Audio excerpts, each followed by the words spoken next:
So those are the 5 pillars. Yes. Sports for all. Yes. Sporting education. Yes. Sporting excellence. Mm-hmm. Development through sport. Mm-hmm. And the maintenance of sporting facilities. Yes. Okay.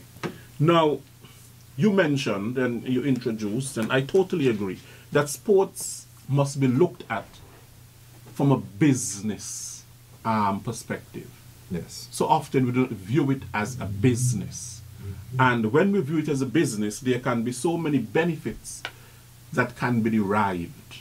And you mentioned some of what those are. But sports as a business has become so competitive. We're seeing today. And because of this competition and so on, people in the game, people in sports are prepared to cheat. They're prepared to use performance-enhancing drugs and things like that. Do we intend in this sports policy that which you speak to have a national drug testing agency? Now, I remember the 2012 Olympics and what happened there. Yes. Do we intend to have a local national drug testing agency where athletes can be tested periodically before they go to these big events and so on? Okay. We actually currently do. Oh. Yes. We have a national anti-doping board. Yes. Which I think is currently headed, if my memory serves me correctly, it's either by I know that Dr. O'Loughlin and Dr. Martin. Okay. The 3 doctors that are associated, Dr. O'Loughlin, Dr. Martin, and Dr. Laws. My memory serves. I think there is also someone out of Nevis. It may be Dr. Liebert, but I can't put my head on a block for that one. The drug testing regimen is dictated by the Caribbean Regional Anti-Doping Organization. I think the president of which is Dr. Lord out of Barbados. And what they do is that in conjunction with the Pan American Sports Organization, the World Anti-Doping Agency, WADA, and the national federations. Yes. Persons don't know this because we don't publicize and it. RADO, is there a... Right. That's the... Well, some persons call it Carib. Some persons call it Carib-RADO, which is right, which is the Caribbean Regional Anti-Doping Organization. It's shortened that way. I think that recently we have had visits from a young lady by the name of Tessa Chatterton. Yes. Who has actually come to St. Kitts and run workshops in anti-doping education. And that organization actually, while it's not advertised, our athletes are actually tested on a regular basis. You have, you actually have doping control officers here, such as Mr. Otto, who teaches over at Keon High School. He is one, and athletes here know that there have been times when 6 o'clock, 7 o'clock in the morning, they get a call, and he says, I am on my way. And you... Random, totally random, out of competition testing. Our volleyball players have to go through it, our cricketers go through it, our footballers go through it, our track and field athletes. All of our international sportsmen actually have, there actually is drug testing going on in St. Kitts right now. But do you think a lot of our young people understand that sports and marijuana don't go together, or sport and drinking don't really go together? And that question is more than just testing positive. That also has to do with performance. And persons need to understand the adverse effects to the VO2 max system, which is the body's capacity to use oxygen. It also has an effect on the central nervous system synapse firing mechanism.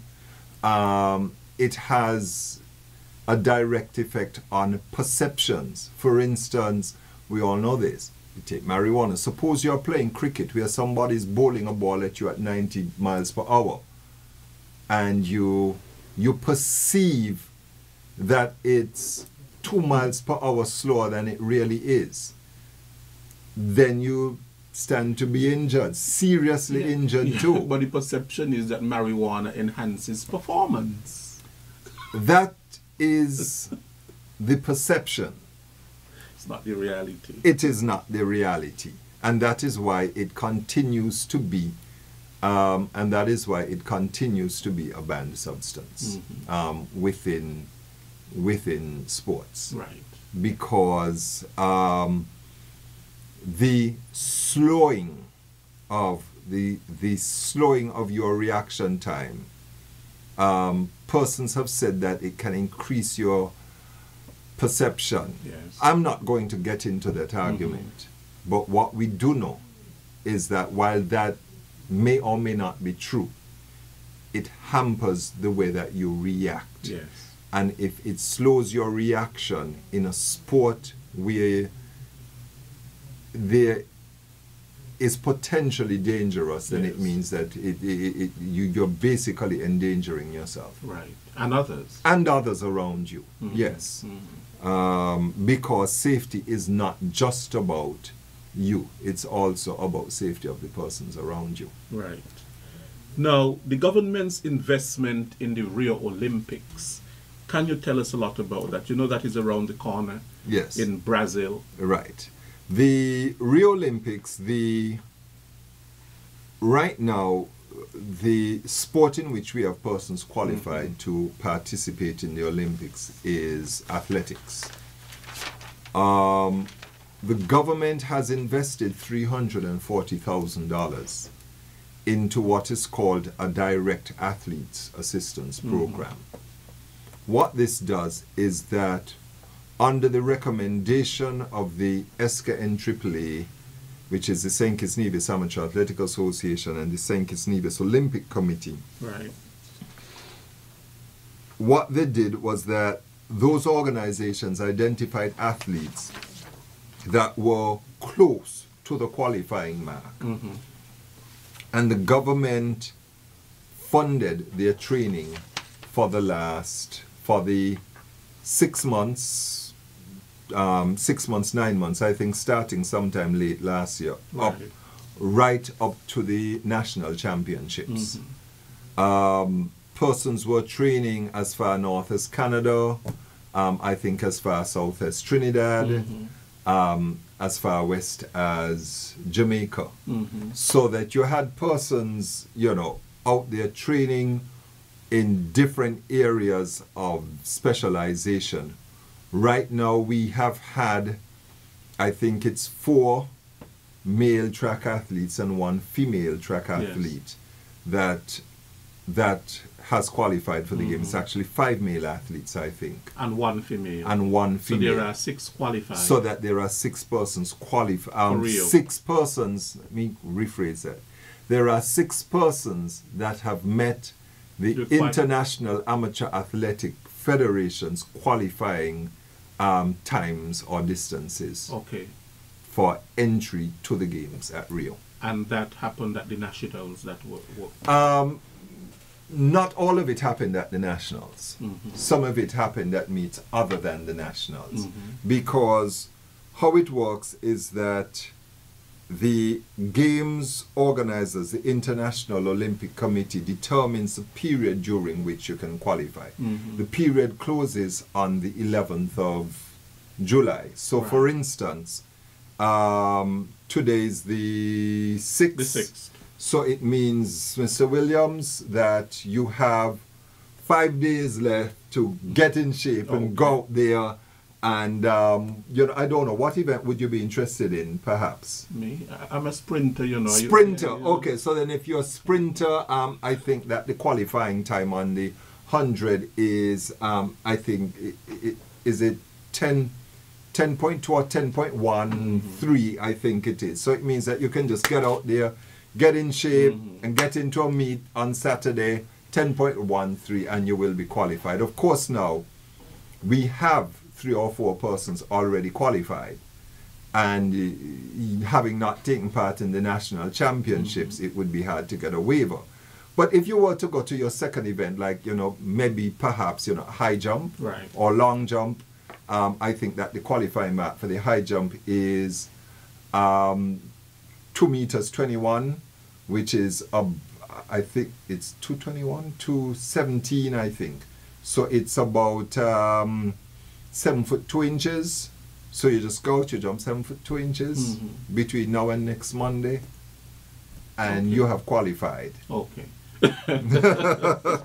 Interesting. Now, what has been the input from the Nevis Island administration? The Nevis Island in terms of division athletes. Right. So the Nevis Island administration has also made a similar type of investment. Because, as you know, sport is not necessarily a federal ministry. Right.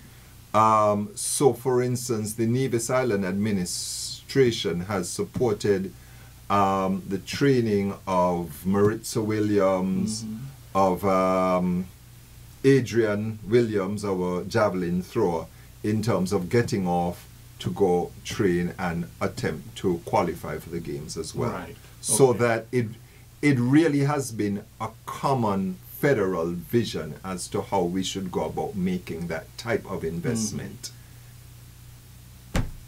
into the athletes of St. Kitts Nevis. Okay. Now, any talk of Olympics in St. Kitts and Nevis brings to mind our athletic icon, Mr. Kim Collins. Yes. And you know that there has been a lot of controversy, Facebook posts, a lot of comment here and there about Mr. Collins going to Rio. Of course, he pulled up some time ago in Europe at some meet. What is the position on Mr. Collins? Okay. First of all, one must understand that the government per se does not select a team. The team is selected between the National Federation, which is the SKNAAA, and I think ratified by the St. Kitts Nevis Olympic Committee. Government's involvement in sport is limited to assistance and facilitation. There is no direct involvement. The qualifying, as I mentioned, for the games is, first of all, you must have a qualifying time. Now, Kim, I think, has run, 9.93, 9.92 already for the year. He's been having an excellent year. But he did not take part in the national championships. Having not taken part in the national championships, what will need to happen is that he will need to apply for a waiver. A waiver can be granted on the grounds that because of medical or some other reason, valid reason, you were unable to attend the national championships. If it's, for instance, a pull, you would of course provide the necessary, medical documents, etc., to show that, a doctor saying, well, I have looked at him and at this time he was incapable. So he would need to therefore apply for the waiver, and upon the receipt of the waiver, then the selection committee of the SKNAAA and the SKNOC would decide as to whether or not to grant that waiver. Okay. I don't know if I'm not in a position. I don't know if he has applied for the waiver. Okay. Now, Mr. Knight, we have to go to the phone lines and to hear from the people. So we are going to open the phone lines. We invite your calls. The local number to call is 465-2555, 465-2555, and the overseas number is 1-718-577-2916, 1-718-577-2916. We await your calls. Hello. Hello. Good afternoon, Mr. Williams. Williams to Williams. Yes, good afternoon. And how do you do? I'm very well, thanks.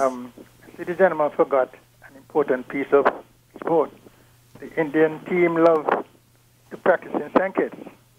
And I think they are here right now for the test matches. And they should be playing present 11, I think it is this weekend in St. Kitts. Yes, that is correct. So he have not said anything about the Indian team that loves St. Kitts and choose St. Kitts to have the practice matches. So he can bring us up to date, and a team that normally comes from England every year, a cricket team. I don't know if you know anything about that. Okay? I was trying to get in before you reached to the stage, but I couldn't get in. Okay, bye-bye. Hi, yes. The Indian test team is currently beginning a tour to the West Indies. Yes, as I was saying, the Indian test team is currently beginning a tour of the West Indies. And yes, they have chosen the wonderful grounds at Warner Park, and not just at Warner Park, but they have chosen St. Kitts as sort of their base, their practice base. They are going to be playing 2 practice matches.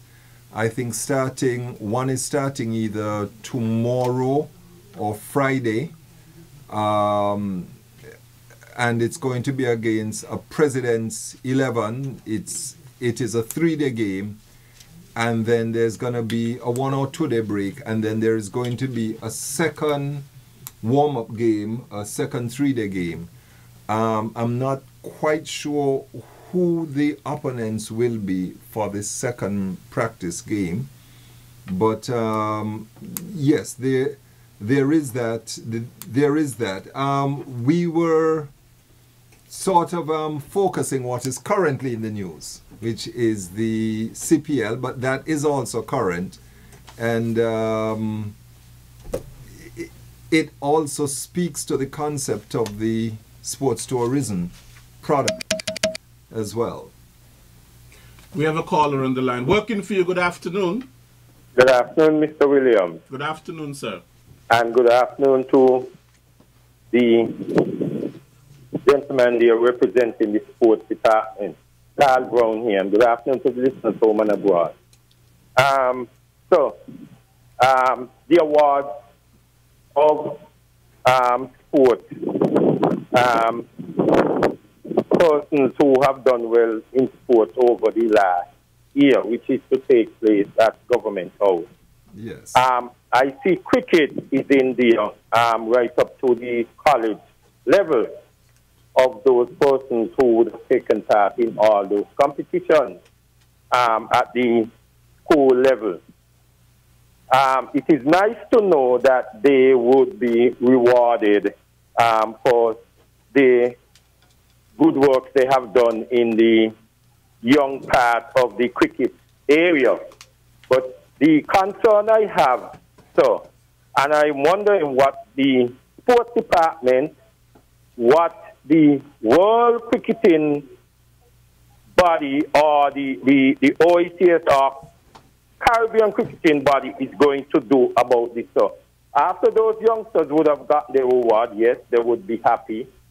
But what next for them? Because here it is, for several years now, we have a cricket association here at the senior level, and we can't have a cricket league finishing. So after these youngsters would have topped the cricketing level at that young stage, we have no further in cricket level for them to move on to the senior level in their cricketing career, because we can't get a local cricket league finish here for several years. And I am wondering, how could we have a cricketing body, the cricketing body throughout the Caribbean and the world? I mean, I don't know how come they're letting that slide. What is the sports department, the government? It's time that the sports department and government step in, because, I mean, cricket, I mean, is one of the biggest paying sports now. It's happening at all levels around the world, and we have to seriously do something about that. The other thing in cricket, so I'm very, very, very upset about, is the CPL cricket that we just finished here. We calling this team the St. Kitts Nevis Patriots, and none of our cricketers get a do in none of those matches while we are hosting it. How are our cricketers to get exposure and to move on to a higher level in their cricketing career? No other team in the CPL where you see that their country was represented and at least one of their players got games in those CPL games. It's a shame and disgrace, and I am not the only person in the federation who are very disgusted about it. Okay. I also understand that Juni Mitchum is a qualified umpire, and for a number of the games, he was third umpire. I don't know if he umpired last night, but our understanding is Juni Mitchum is only seen and known when he has to bring down a ball or a bat, or the umpires need to have a conversation where he is called out. How are our people going to get exposed when all these cricket is happening in our federation and our people who are at the level of those cricket is not being exposed and things? Okay, Carl. We need our people to be seen by the scouts. Carl, thank you so much. How much money they're paying to the country are gone. Okay.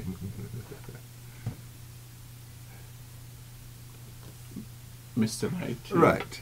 So, the first thing is, as I have often said,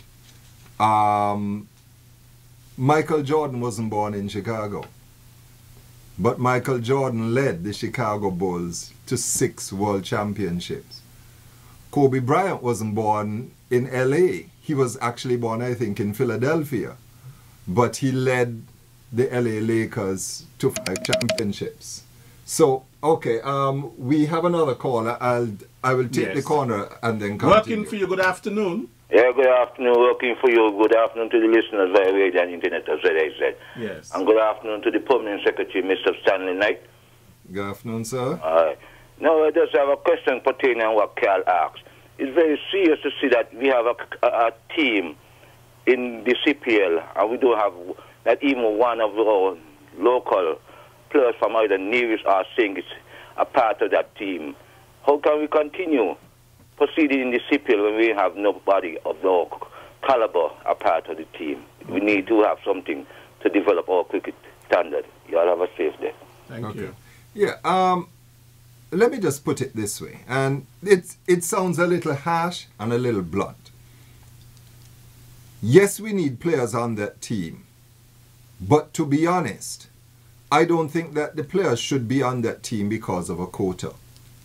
I think that the players should be on that team because, as Carl brought up in his earlier point, and I do appreciate this one, that as a sporting organization, perhaps our cricket association and our cricket clubs need to get their act together and start to produce the kind of quality that makes it so that we don't get a person on that team because we have a token person on that team, but we have 5, 6, 7 persons on that team because our programs are producing the quality needed to get on that team. Thank you. Okay. Yes, we have another caller. Yes. No caller on the line right now. Mr. Knight, could you speak a little bit? You mentioned that the International Court of Arbitration for Sports frowns upon sports being run by governments. Yes. The International Court of Arbitration for Sport, ICAS, is an organization which is an arm of the World Court. And one of the things is that the international charters which governs sports almost prohibits governments from getting directly involved in the running of sports.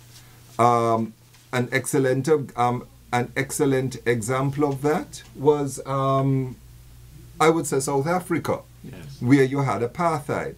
The government of South Africa determined who could play and who can't play based on the color of their skin, based on, you know, who they were, what tribe they were.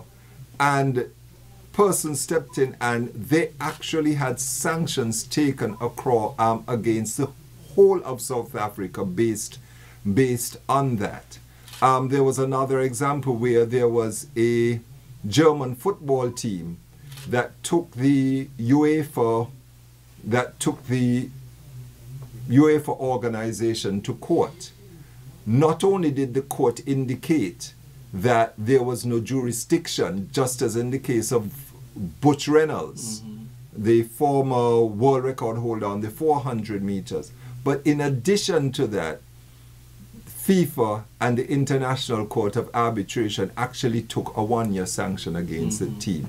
So while we must be concerned, at the same time, our concern must be to create partnerships, cooperation, and collaboration to make our organization stronger, and therefore to make the people involved in the sport better, so that we aren't begging a place, but we are deserving of a place. If it's run by government, then probably you'll get a spot on the team based on your vote. Now, what about Russia? Yeah. No, Russia had a national doping scandal.